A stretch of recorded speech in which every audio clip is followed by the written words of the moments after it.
Assalamualaikum warahmatullahi wabarakatuh.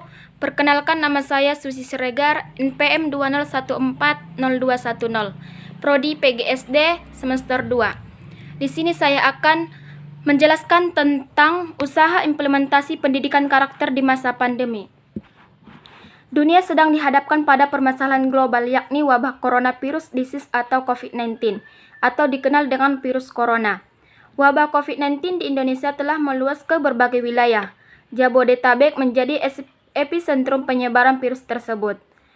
Pemerintah memperlakukan social distancing dan beberapa daerah memberlakukan pembatasan sosial berskala besar atau PSBB guna memutus mata rantai penyebaran COVID-19. PSBB merupakan pembatasan kegiatan tertentu penduduk suatu wilayah yang diduga terinfeksi COVID-19 untuk mencegah penyebarannya.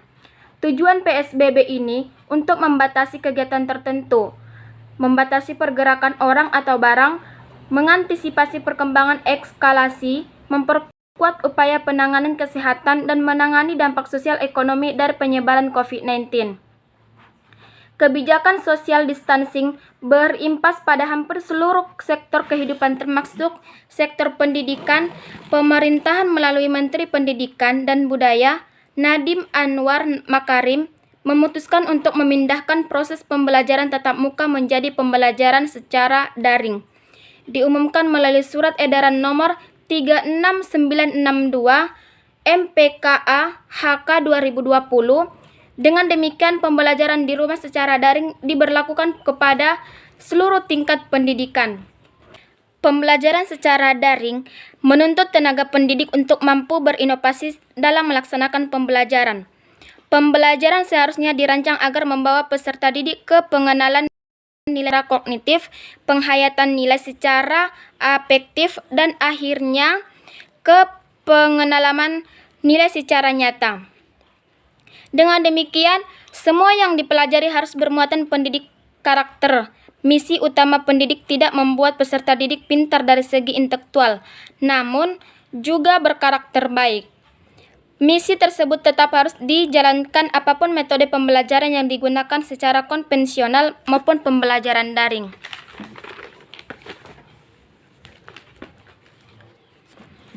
Pendidikan karakter bertujuan untuk menanamkan nilai-nilai kebaikan, membentuk manusia secara keseluruhan, dan mengembangkan potensi yang dimilikinya, sehingga pandai dalam berpikir, respek dalam bertindak, dan juga melatih setiap potensi diri seseorang agar dapat berkembang ke arah yang positif. Selain itu, berkaitan dengan dunia pendidikan, pendidikan karakter bertujuan untuk meningkatkan mutu dan hasil pendidikan. Prinsip implementasi pendidikan karakter yaitu pembelajaran dibuat agar peserta didik dapat mengikuti dengan aktif dan menyenangkan. Pembelajaran aktif berpusat pada peserta didik, berarti peserta didik berpartisipasi dalam proses belajar sebanyak mungkin. Tenaga pendidik bertugas menuntun peserta didiknya agar aktif tanpa harus mengatakan bahwa ia harus aktif. Pendidik juga perlu merencanakan kegiatan pembelajaran yang dapat menimbulkan peserta didik aktif. Misalnya, merumuskan pertanyaan, mencari informasi, mengumpulkan informasi dari sumber, mengelola informasi yang sudah dimiliki, merekonstruksi data, menyajikan hasil sehingga dapat menumbuhkan nilai-nilai karakter pada diri peserta didik melalui kegiatan belajar daring. Pendidik sebagai fasilitator dalam kegiatan belajar mengajar memiliki pengalaman sosial yang lebih luas untuk membentuk karakter siswa. Hal itu karena karakter dianggap berbentuk tidak secara otomatis, tetapi dikembangkan melalui pengajaran. Ini dapat pendidik lakukan untuk mengimplementasikan pendidikan karakter dalam pembelajaran daring dimulai dengan merencanakan pembelajaran yang menarik.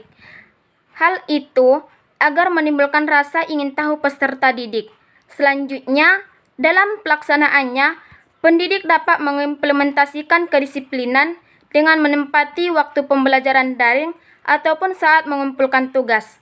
Akhirnya, pendidik harus mampu berinovasi membuat pembelajaran daring ini sekreatif mungkin sehingga nilai-nilai karakter dapat tetap diimplementasikan.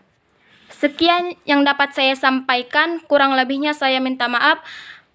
Wabillahi taufiq wal hidayah. Assalamualaikum warahmatullahi wabarakatuh.